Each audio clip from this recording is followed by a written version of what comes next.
Bienvenue, mesdames et messieurs, à ce magazine spécial réservé à l'actualité politique en République démocratique du Congo, la RPC Média. Au micro, c'est toujours votre humble serviteur, El Fabien Zembela, Communication sans frontières.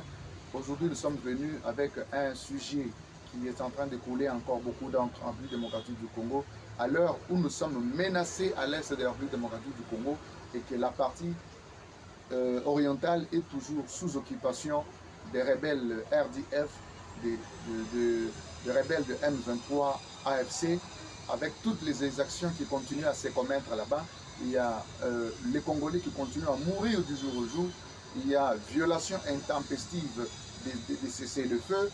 Et aujourd'hui, comme si cela ne suffisait pas, c'est le tour du Kenya de venir provoquer la RDC à travers la nomination d'un chef de poste consulaire à Goma, sans consultation aucune avec le gouvernement national, sans consultation au préalable, et ils l'ont fait, et moi je dis ça, c'est de la provocation. Pas une simple provocation, mais cela va aussi mettre en péril l'existence de notre nation, parce que même nos pays voisins sont toujours dans ces jeux que vous êtes en train de voir à l'est de la République, afin de continuer ou bien de mettre la République démocratique du Congo à marge des intérêts qu'elle doit obtenir. Une grande nation comme la nôtre, et nous sommes vus être provoqués par cette nation du Kenya. Alors, la République démocratique du Congo, le gouvernement national a tenté de répondre officiellement à cette provocation en remettant, en leur tirant les oreilles pour leur dire qu'ils n'ont pas le droit de le faire parce qu'ils ne respectent pas ni la Convention de Vienne, ni le droit international, ni quoi que ce soit, et ils se sont établis en provocateurs. Voilà pourquoi nous sommes venus vous dire, nous sommes obligés de dire un mot, de s'élever comme un seul homme, afin de barrer la route à l'ennemi. Parce qu'il s'agit ici de la survie nationale. Et vous allez remarquer que la RDC fait maintenant face à beaucoup de nations qui nous entourent, qui sont complices dans cette guerre de l'Est. Parce que pourquoi le Kenya aujourd'hui se permet de nommer un chef de poste consulaire au moment où nous sommes agressés à l'Est de la République, sans consultation aucune avec le gouvernement de la République. C'est pourquoi nous devons regarder avec beaucoup d'attention ce qui se passe à l'Est de la République du Congo et prendre conscience. Et nous-mêmes devons aller au front, communiquer convenablement et dire aux Congolais qu'il est temps, nous tous comme un seul homme, avec la clameur publique, réclamer, dénoncer, parler haut et fort, et puis pour que les ennemis de la nation arrêtent avec ces bêtises, parce que nous n'allons plus le tolérer.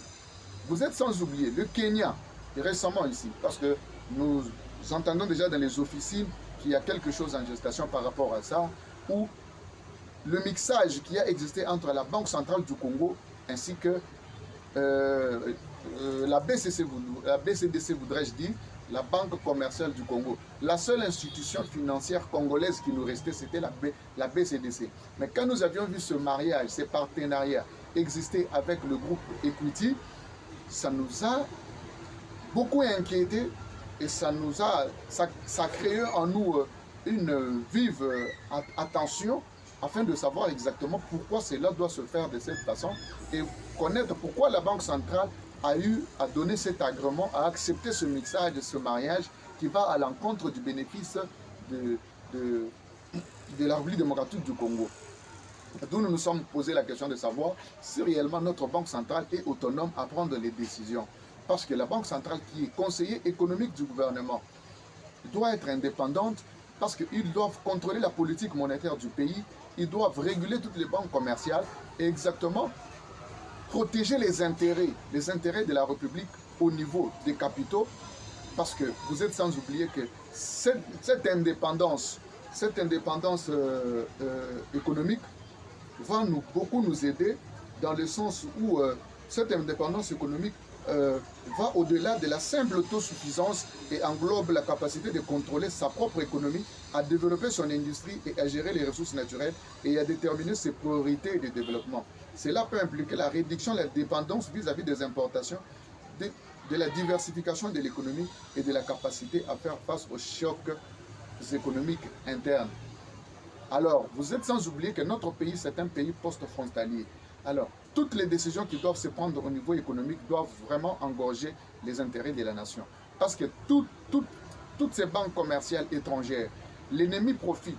Sur le plan externe, ils peuvent même vous envahir avec leurs capitaux. Et aussi longtemps, parce que jusqu'aujourd'hui, vous êtes sans oublier que la fuite des capitaux enregistrée par Equity BCDC, notre gouvernement n'a pas ouvert les yeux.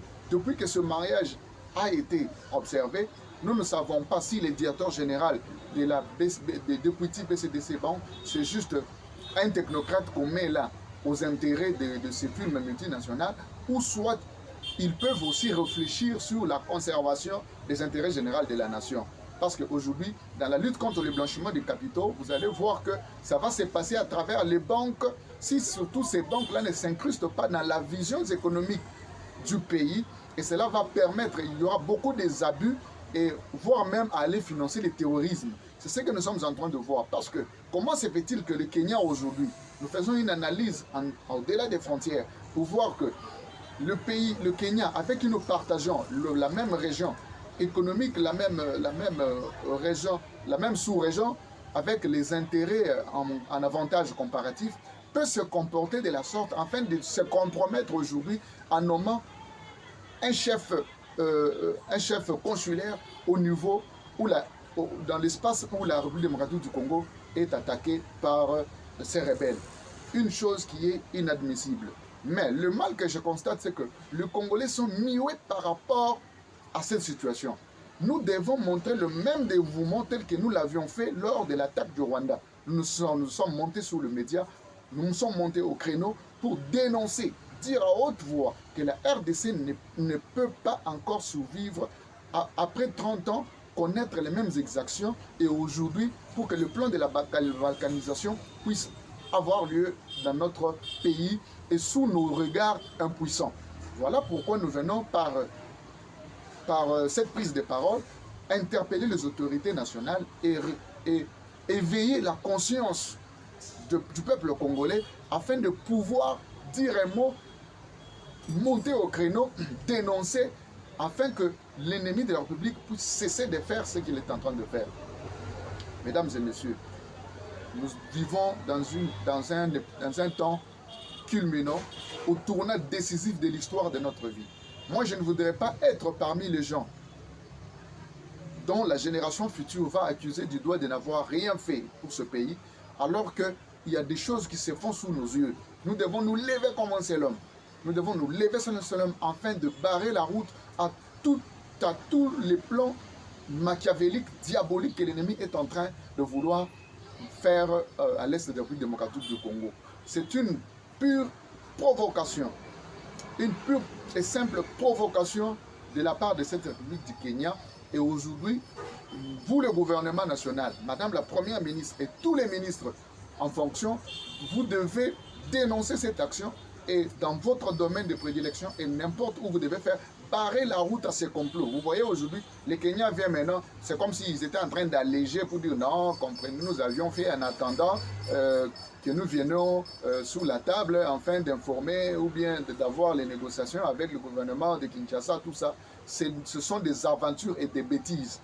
Ce sont des aventures, des bêtises. Voilà pourquoi j'ai appelé ça de la provocation. Maintenant, nous devons leur faire savoir qu'aussi longtemps qu'ils seront là avec leur complot mesquin, nous serons là pour dénoncer et barrer la route. La RDC n'est plus encore un pays à vendre. Nous n'allons pas nous taire. Nous n'allons pas nous taire et nous n'allons pas céder à l'oppression, à l'invasion, ni à l'hégémonie, que ce soit financière. Parce qu'aujourd'hui, nous pouvons nous poser des questions. Regardez ce qu'est la BCDC aujourd'hui. En dehors de ces mariages-là, vous savez, quand des entreprises connaissent des mixages, il y a aussi partage des dividendes. Combien la RDC, la Banque commerciale du Congo, gagne au détriment ou soit comparativement à ce que ce groupe-là kenyan est en train de gagner. Aujourd'hui, tous les fonctionnaires de l'État sont payés à travers cette banque. Beaucoup de décisions du gouvernement en matière économique ou soit beaucoup d'opérations de financement passent à travers cette banque. Or, cette banque, aujourd'hui, à 90%, est dominée par cette firme multinationale du Kenya. parce que c'est un groupe holding. Le groupe holding est constitué de beaucoup d'autres compagnies financières qui les encouragent. Et aujourd'hui, nous devions nous poser la question au moment de ce mixage, de ce mariage-là entre la BCDC et Equity. La BCDC détenait combien de fonds? Et aujourd'hui, nous sommes à quelle hauteur? Et vous allez voir, est-ce que cette banque, de ce mariage-là, a profité réellement à l'emploi congolais? Parce qu'aujourd'hui, vous allez voir, parmi les banques qui rémunèrent très mal le Congolais, c'est cette banque-là. C'est cette banque Equity BCDC. Parce qu'aujourd'hui, les Congolais ont perdu le pouvoir, ils ont perdu les décisions au niveau de la gestion de cette banque commerciale. D'où il fallait redonner à la Banque centrale toute sa notoriété afin d'agir librement, sans contrainte aucune, parce que la Banque centrale doit être autonome dans ses missions régaliennes qui lui ont été confiées par l'État en tant que régulateur des banques commerciales, afin de prêteur en dernier ressort. Cette banque qui détient les réserves des valeurs de toutes les banques, vous devez la laisser être autonome et appliquer sa politique monétaire et économique d'une façon indépendante. C'est pourquoi nous demandons toujours au gouvernement national de collaborer avec la Banque centrale, trouver un mécanisme qui peut faire que toute notre économie bénéficie aussi aux nationaux. Parce que toutes les banques aujourd'hui en RDC sont d'obédience étrangère. Donc toute notre économie est dominée dans les mains des étrangers. Et si notre économie déjà d'avance est dominée par les étrangers, et qu'aujourd'hui le Kenya, qui a fait à travers son entreprise, à travers sa firme multinationale Equity, un mariage avec la BCDC, continue à gérer comme ça, c'est-à-dire que nous serons sous l'hégémonie économique des pays voisins.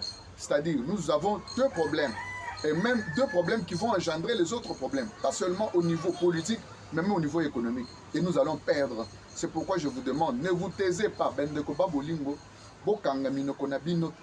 Nous devons nous élever comme un seul homme, nous devons nous lever afin de barrer la route à ce que l'ennemi est en train de faire sous toutes ses formes. Nous devons leur montrer que cette fois-ci, la République démocratique du Congo, à travers ses fils et ses filles, se sont mis debout afin de barrer la route et faire échec à tout le monde. Voilà pourquoi nous sommes venus faire cette communication en ce jour spécial. Nous allons continuer. Nous avons un regard attentif à ce qui va se passer dans cette matière. Mais déjà, nous devons sanctionner le Kenya. Nous devons réellement rompre toutes les relations, que ce soit bilatérales ou multilatérales avec le Kenya, parce qu'eux aussi sont derrière le Rwanda. Et aussi longtemps que ce Rwanda a connu aussi ces mêmes sanctions par rapport à l'agression à l'est de la République, les Kenyans doivent aussi connaître ces mêmes restrictions afin de ne plus collaborer avec la République démocratique du Congo, parce que ça ne servira à rien. Merci. On se retrouve à la prochaine. Veuillez vous abonner, aimer, liker et partager l'émission afin que nous puissions encore davantage tourner et décortiquer ensemble la situation économique à travers tout l'ensemble du territoire national. Je dis et je vous remercie. Ciao.